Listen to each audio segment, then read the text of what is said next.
जय हिंद दोस्तों, आप लोग कैसे हैं? आशा करते हैं अच्छे होंगे, बढ़िया होंगे। देखिए, आईटीबीपी में कांस्टेबल पोस्ट के लिए नया भर्ती निकल के आ चुकी है। तो इसको कौन कौन भर सकते हैं, कितना पोस्ट है, क्या क्वालिफिकेशन है, सारा A to Z बताएंगे। ध्यान दीजिएगा। टोटल पोस्ट की यदि बात करें दोस्तों, टोटल सीट कितना है? 108 सीट है और इस पे कंपटीशन बहुत कम रहने वाला आपका। ठीक है, तो ये मत सोचिएगा कि बहुत कम सीट है, इस पे आपका कंपटीशन जो है बहुत कम रहने वाला है। अभी हम आपको बताएंगे, तो आपको इस वैकेंसी को नहीं छोड़ना है, भर देना है। 108 पोस्ट के लिए वैकेंसी निकला है। अप्लाई डेट की बात करें ना दोस्तों, तो ये 19 अगस्त 2022 इसका ऑनलाइन स्टार्ट हो चुका है। 19 अगस्त 2022 से और चलेगा 17 सितंबर 2022 तक इसका ऑनलाइन फॉर्म भराएगा। आप लोग लास्ट डेट का इंतजार मत कीजिएगा, नहीं तो सर्वर स्लो हो जाएगा, फिर डेट रहते हुए भी आप नहीं भर पाइएगा। तो शुरू में इस फॉर्म को आप भर दीजिए। 17 सितंबर तक फॉर्म चलेगा।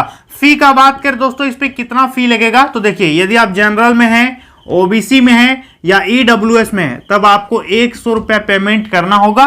बाकी यदि आप एससी हैं या एसटी हैं तो आपको कुछ भी पेमेंट नहीं देना है, इनका नो फी। ठीक है, इसके बाद एज लिमिट की बात करें दोस्तों, उम्र इस पे कितना होना चाहिए, तो ध्यान दीजिए, आपका एज जो देखा जाएगा ना, वो 17 सितंबर 2022 को, यानी जब यह फॉर्म लास्ट हो रहा है 17 सितंबर 2022 को, उस दिन आपका एज कितना होना चाहिए? 18 से 23 जनरल वालों का, ओबीसी वालों का 3 साल छूट मिलेगा तो 18 से 26 हो जाएगा, और एससी एसटी वालों का 5 साल प्लस हो जाएगा, तो 18 से कितना हो गया? 28। ठीक है, तो ये हो गया एज लिमिट। और एज आपका कब से देखा जाएगा?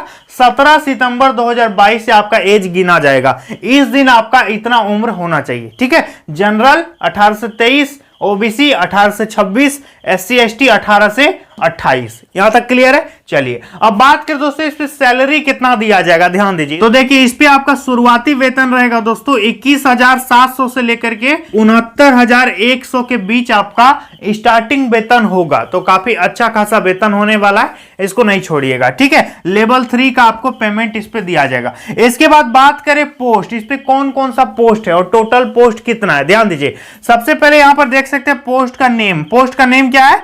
Constable carpenter, constable mason, constable plumber. 3 तरह का पोस्ट है और तीनों में अलग अलग क्वालिफिकेशन मांगा गया है। अभी हम आपको क्वालिफिकेशन का चार्ट भी दिखाएंगे। ठीक है, तो देखिए, सबसे पहले कांस्टेबल कारपेंटर का यदि सीट बात करें तो इस पे टोटल 56 सीट है। ठीक है, कांस्टेबल कारपेंटर का, जिस पे जनरल का 29 सीट है, ईडब्ल्यूएस का 6 सीट है, ओबीसी का 6 सीट है, एससी का 7, एसटी का 8, टोटल हो गया 56। ठीक है, इसके बाद कांस्टेबल मेसन की बात करें तो इस पे टोटल 31 सीट है, 31। पहले आपका जनरल में 17, ईडब्ल्यूएस में 3 सीट है, ओबीसी में 3 सीट है, एससी में 4 सीट है, एसटी में 4 सीट है, टोटल मिला कितना हो गया? 31 सीट। ठीक है, इसके बाद कांस्टेबल प्लम्बर की बात करें तो इस पे टोटल सीट 21 है, 21। जनरल का 12 है, ईडब्ल्यूएस का 2 सीट है, ओबीसी का भी 2 सीट है, एससी का भी 2 सीट है, एसटी का लेकिन 3 सीट है। टोटल कितना हो गया? 21 सीट के लिए वैकेंसी निकला। तो टोटल सबको मिला देंगे तो कितना हो जाएगा? 108 पोस्ट के लिए यह वैकेंसी निकाला गया। तो इसको आपको नहीं छोड़ना है। समझ में आ गया? तो ये था पोस्ट का डिटेल। अब देखते हैं चयन का प्रक्रिया क्या होगा, उसके बाद आपको हम बताएंगे इसका फिजिकल क्या होगा, क्वालिफिकेशन क्या चाहिए। अभी आपको पीडीएफ भी दिखाएंगे, नोटिफिकेशन भी आपको हम दिखाएंगे। ठीक है, सबसे पहले बात करें चयन का प्रक्रिया, सिलेक्शन का प्रोसेस इस पे क्या रहने वाला है। तो देखिए, इसका मेजर जो प्रोसेस है दोस्तों, सबसे पहले आपका फिजिकल टेस्ट होगा। तो पहले इस पे फिजिकल होगा, दौड़ होगा, लॉन्ग जंप होगा, हाई जंप होगा, आपका हाइट चेस्ट वगैरह मापा जाएगा। तो अभी हम बताएंगे। तो सबसे पहले पहला प्रोसेस का क्या है? फिजिकल। दूसरा प्रोसेस है इसका रिटर्न टेस्ट। दूसरा प्रोसेस क्या है? Return test. इसके बाद तीसरा स्टेप है ट्रेड टेस्ट। इस पे आपका ट्रेड टेस्ट भी होगा। आप जिस भी पोस्ट के अप्लाई कीजिएगा ना, उस पे आपका ट्रेड टेस्ट लिया जाएगा। ठीक है, इसके बाद चौथा आपका मेडिकल टेस्ट। इसके बाद आपका डॉक्यूमेंट वेरिफिकेशन होगा और फिर आपका ज्वाइनिंग हो जाएगा आईटीबीपी में। समझ में आ गया? तो ये 4 प्रोसेस है मेनली। इसके बाद सबसे पहले बात करें फिजिकल में इस पे क्या क्या चाहिए। देखिए, सबसे पहले ऊंचाई, छाती, दौड़, लॉन्ग जंप, हाई जंप, तो ये सब आपको हम नोटिफिकेशन में दिखा देते हैं। तो ये सारी चीजें आपको हम नोटिफिकेशन में दिखाएंगे दोस्तों, क्योंकि लिखेंगे तो बहुत लंबा चौड़ा हो जाएगा। तो चलिए आपको नोटिफिकेशन में ले चलते हैं और देख लेते हैं। इसके बाद फिर से हम यहाँ आएंगे और आपको बताएंगे आगे का प्रोसेस। समझ में आ गया? तो चलिए चलते हैं मोबाइल स्क्रीन में। तो देखिए दोस्तों, ये है इसका ऑफिशियल नोटिफिकेशन। यहाँ पर लिखा हुआ है कि recruitment for the post of constable pioneer, ठीक है। और यहाँ पर हम आपको बता दें हाइट और चेस्ट, तो पेज नंबर 4 में ये सारी चीज़ें दी गई है। देखो भाई आ गया, यहाँ पर आपका हाइट और चेस्ट का पूरा बायोडाटा दिया हुआ है कि कौन कौन भर सकते हैं। देखिए सबसे पहले सीरियल नंबर यहाँ पर ध्यान देंगे कि minimum height for all ST, यानी जो एसटी कैटेगरी से बिलोंग करते हैं उनका हाइट होना चाहिए 162.5 सेंटीमीटर, समझ में आ गया। और उनका चेस्ट जो है बिना फुलाए 76 मांगा है, फुला करके आप 81 तक पहुंच सकते हैं, समझ में आ गया।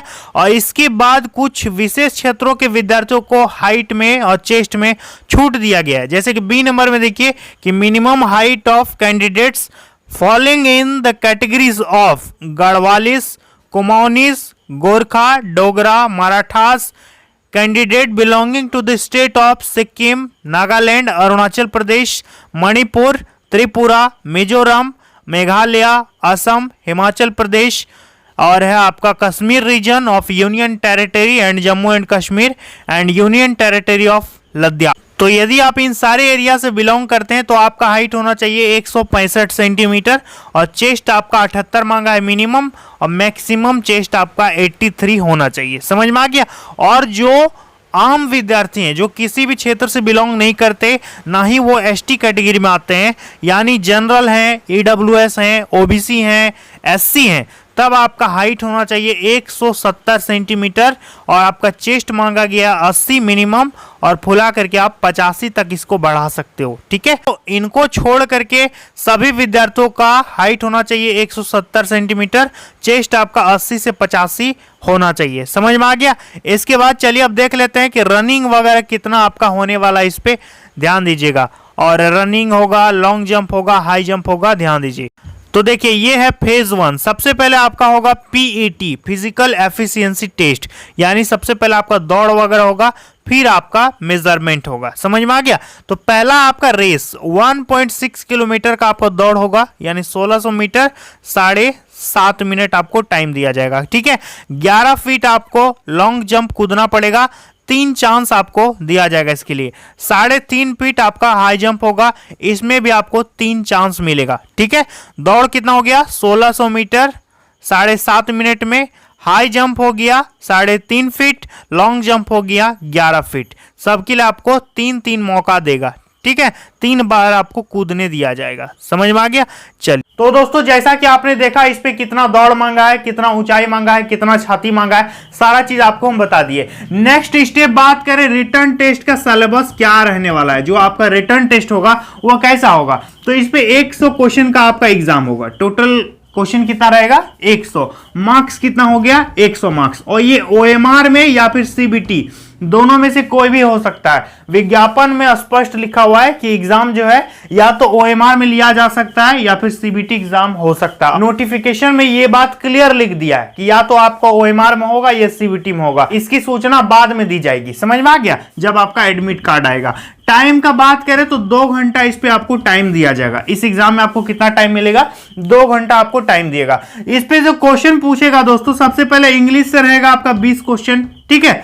इसके बाद हिंदी से रहेगा आपका 20 क्वेश्चन। इसके बाद जीके और जीए मतलब जनरल नॉलेज और जनरल अवेयरनेस, इससे आपका रहेगा 20 क्वेश्चन। इसके बाद आपका रहेगा मैथमेटिक्स, गणित जिसको कहते हैं न्यूमेरिकल एबिलिटी, इससे आपका रहेगा 20 क्वेश्चन। और रीजनिंग से रहेगा 20 क्वेश्चन। तो 20, 20 40, 20 60, 20 80 और 20 कितना हो गया 100 क्वेश्चन आपसे पूछा जाएगा। 100 मार्क्स का एग्जाम होगा, 2 घंटा आपको टाइम दिया जाएगा, ठीक है। तो ये था इसका रिटर्न टेस्ट का सिलेबस और परीक्षा पैटर्न। तो चलिए अब हम लोग देख लेते हैं कि इसका एजुकेशनल क्वालिफिकेशन क्या क्या चाहिए। अलग अलग पोस्ट इस पे है। सबसे पहले कांस्टेबल कारपेंटर, कांस्टेबल मैसन, कांस्टेबल प्लम्बर, तीनों का क्या क्या क्वालिफिकेशन है। तो आप इसका नोटिफिकेशन देख लीजिए दोस्तों कि इस पे क्या क्या क्वालिफिकेशन मांगा गया है। देखिए अब बात करेंगे एजुकेशनल क्वालिफिकेशन का। तो देखिए यहाँ एज वगैरह सब दिया है, ये तो हम बोर्ड में बताई दिए हैं।